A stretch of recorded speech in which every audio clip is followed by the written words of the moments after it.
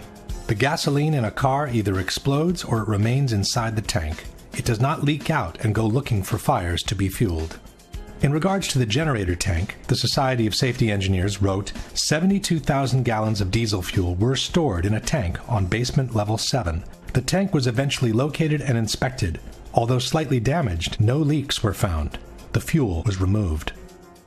Another proof of extremely high temperatures reached during the collapses are the twisted and mangled steel beams found at Ground Zero. Architects, engineers, people who work with steel, welders have just never seen the level of destruction and the level of deformation of this material in our lives. You saw steel, some of the thickest steel I've ever seen, bent like a pretzel. This 8-ton steel I-beam is 6 inches thick. It was selected to be preserved for future generations for the near-perfect horseshoe-like bend formed during the collapse. I found it hard to believe that it actually bent because of the size of it and how there's no cracks in the iron. It bent without almost a single crack in it. It takes thousands of degrees to bend steel like this. In fact, the temperature of 2,800 degrees mentioned before is not casual at all, as that's exactly the temperature at which steel melts. And molten steel was repeatedly found under the rubble at Ground Zero. Get down below and you'd see molten steel running down the channel rails. Like you're in a foundry. Yeah, like lava. Like it was lava from a volcano. The fires got very intense down there and it actually melted beams where it was molten steel that was being dug out. Just like they did for the explosions, the debunkers simply doubt the testimonies on molten steel as a whole. Pozze di metallo fuso alle basi delle torri gemelle. Chi le ha mai viste? NIST has also denied any knowledge of molten steel at Ground Zero. I'm curious about the pool of molten steel that was found in the bottom of the tower. I know of absolutely nobody, and no eyewitness who said so, nobody who's produced it. I was on the site, I was on the steel yards, so I don't know that that's so. It is true, Mr. Gross did visit the steel yards where the remnants of the towers had been collected. But he must have been in a big hurry, as he didn't even notice the high degree of deformation of massive steel beams sitting only a few feet away.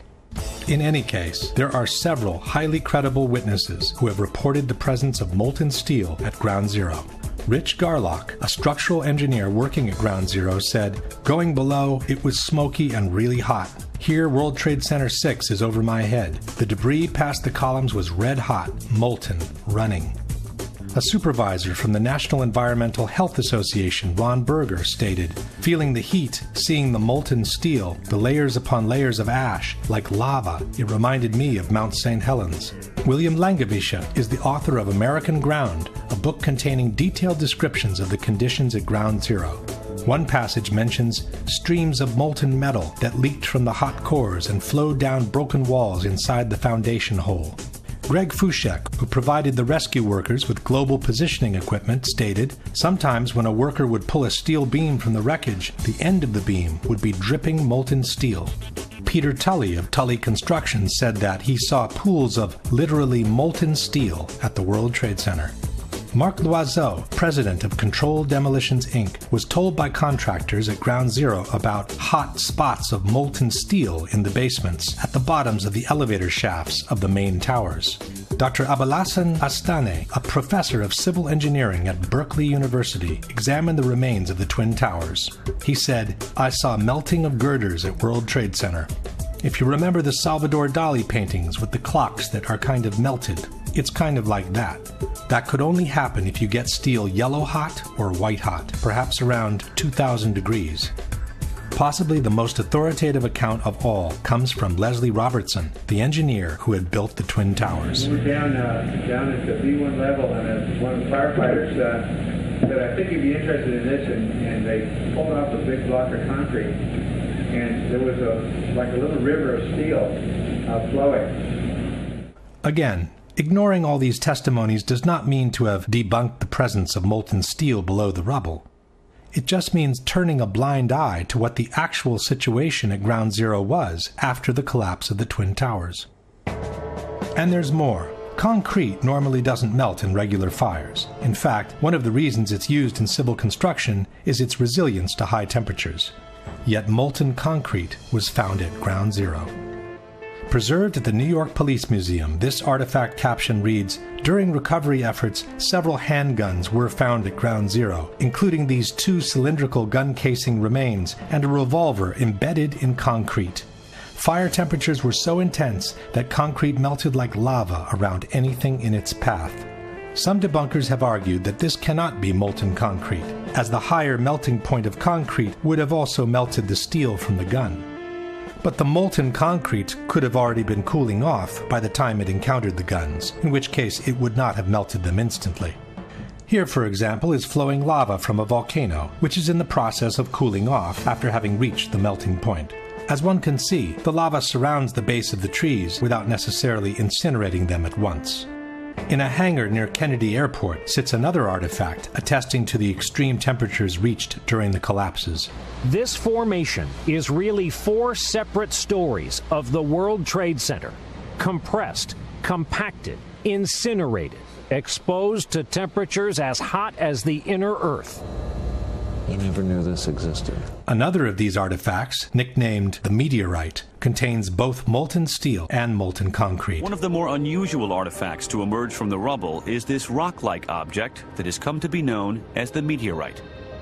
It's this fused element of steel, molten steel and concrete and all of these things all fused by the heat into one single element. As we know, for concrete to melt, a temperature of several thousand degrees is needed, and the result will be much the same as the lava that comes out of volcanoes. And almost like a chunk of lava from Kilauea or Iceland, where they're very sharp but breakable shards on the end here.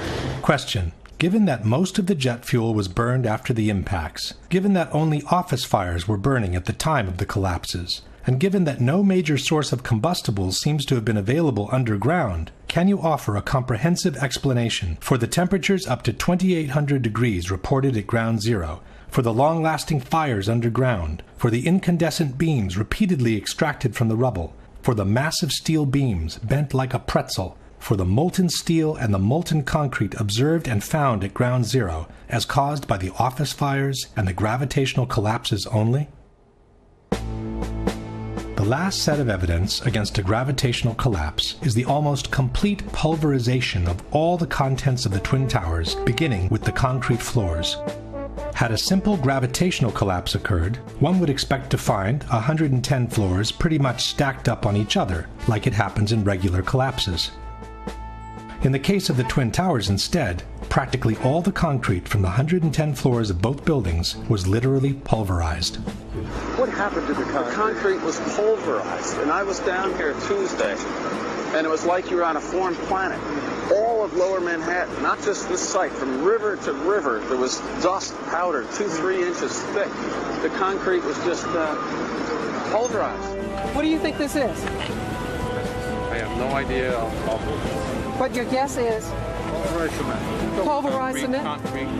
The concrete. The concrete wasn't the only part of the buildings that was pulverized during the collapses. We're talking here about 43,600 windows, 600,000 square feet of glass, 200,000 tons of structural steel, 5 million square feet of gypsum, 6 acres of marble, and 425,000 cubic yards of concrete, turned in good part into a cloud. And then there were the contents of 110 floors of office space from each tower. It's hard to picture literally thousands of computers, desks, chairs, telephones, printers, and other office furnishings, floor over floor over floor, all enclosed in one building. This was one of the trading rooms of the World Trade Center. Had the floors simply collapsed on each other, all these things would have later emerged from the rubble, definitely crushed and torn, but still recognizable. Almost none of that was found. There wasn't much that you could say, you could describe. Everything was dust and metal. There was no typewriters, there was no chairs, there was no nothing. Everything had been crushed. Everything was pulverized. There was, there were no desks, there were no phones, there were, maybe now and then you find a fragment of something, but basically everything was just pulverized.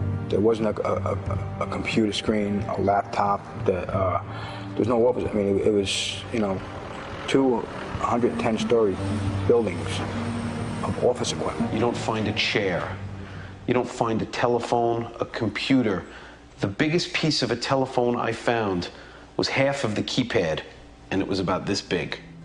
It was devastation. There wasn't one thing that resembled an office building, and this was the biggest office building in the world. I haven't seen a door, I haven't seen a phone, I haven't seen a computer, I haven't seen a doorknob. I think that stands out. Another thing that stands out is the complete absence of filing cabinets from the rubble. With 2 towers filled with offices from top to bottom, there should have been thousands of them, of every shape, size, and color. Only one was found, and it was definitely not in good condition. Perhaps the most astonishing object Shate found is something there should have been thousands of. This one probably only survived because it was in the basement. I'd pretty much given up trying to find some sort of intact file cabinet. But while I was at the compound for the Port Authority Police, this ball of metal about the size of a basketball was delivered to them. You can see what remains of the file folders. The concrete floors, the furniture, the computers, and the file cabinets weren't the only things missing after the collapses. The Twin Towers were also filled with people. Inexplicably, though, almost half of the victims' bodies seem to have disappeared into thin air. When a building collapses, the victims tend to remain trapped between the pancaking floors.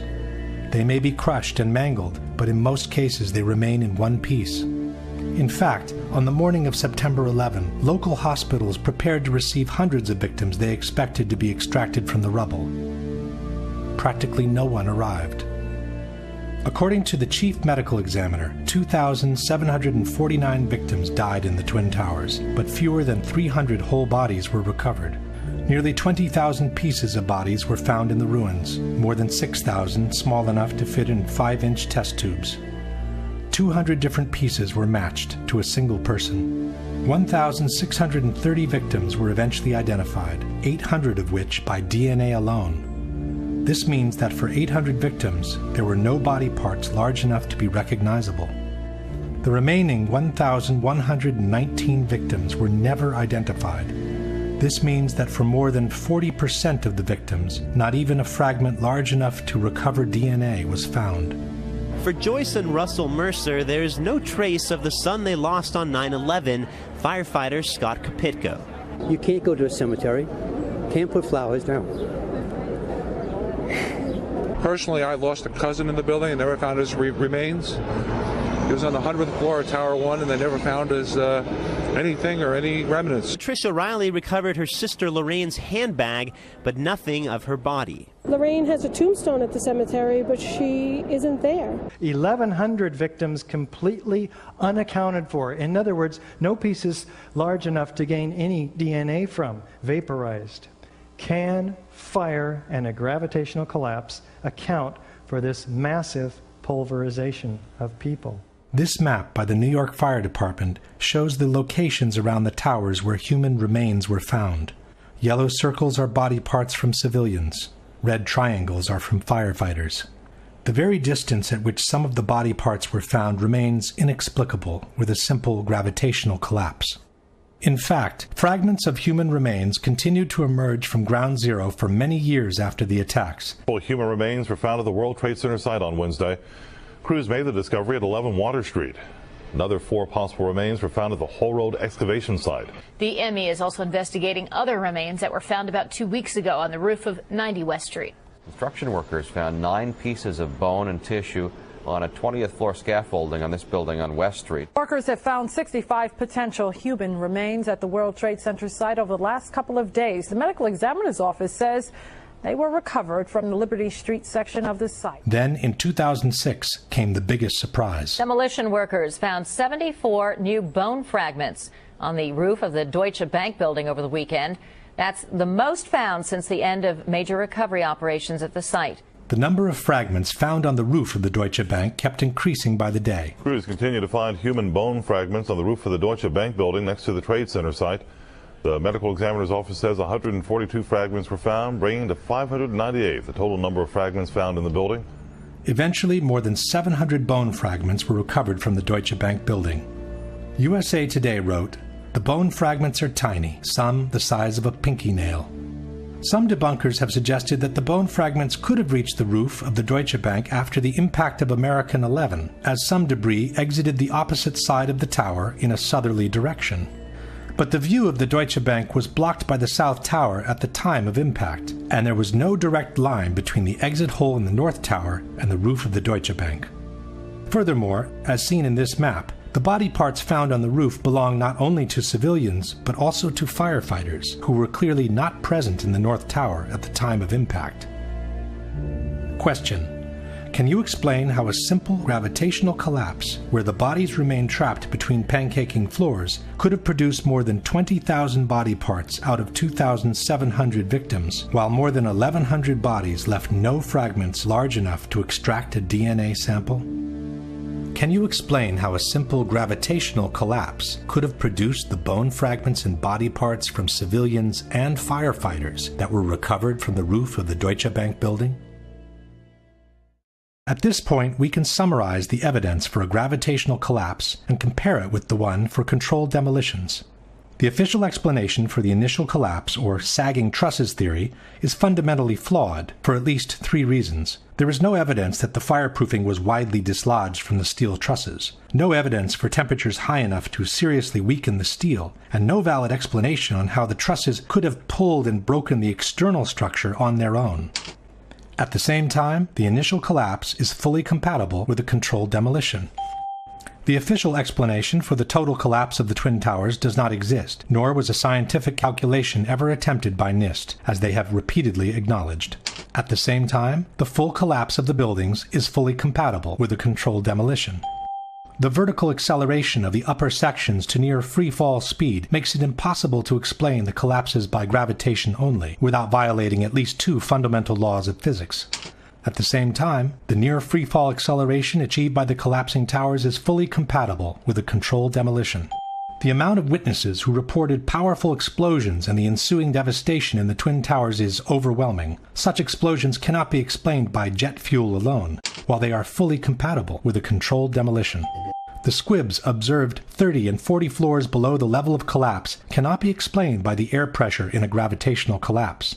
At the same time, squibs are the typical signature of controlled demolitions. Not all the diagonal cuts and V-cuts observed on the columns at Ground Zero can be explained by the removal operations. At the same time, these kind of cuts are another typical signature of controlled demolitions. The large area of debris around the towers, with the lateral ejection of elements weighing several tons, cannot be explained by a gravitational collapse. At the same time, these ejections are fully compatible with the use of powerful explosives. The long-lasting fires, the extreme temperatures under the rubble, the incandescent beams extracted during the cleanup, the high degree of deformation of massive steel beams, the molten steel and molten concrete observed and found at Ground Zero cannot be explained by jet fuel alone, nor by regular office fires. Highly effective destructive devices capable of developing extremely high temperatures must have been used as part of a controlled demolition. The almost complete pulverization of the contents of both towers, from the concrete floors to the office furnishings to the actual vaporization of victims' bodies, cannot be explained by a simple gravitational collapse. At the same time, these results are fully compatible with the presence of powerful explosives, such as those used in controlled demolitions. Unless a comprehensive, scientifically sound explanation for all the phenomena observed is presented, the only conclusion available is that the Twin Towers were brought down by some form of controlled demolition.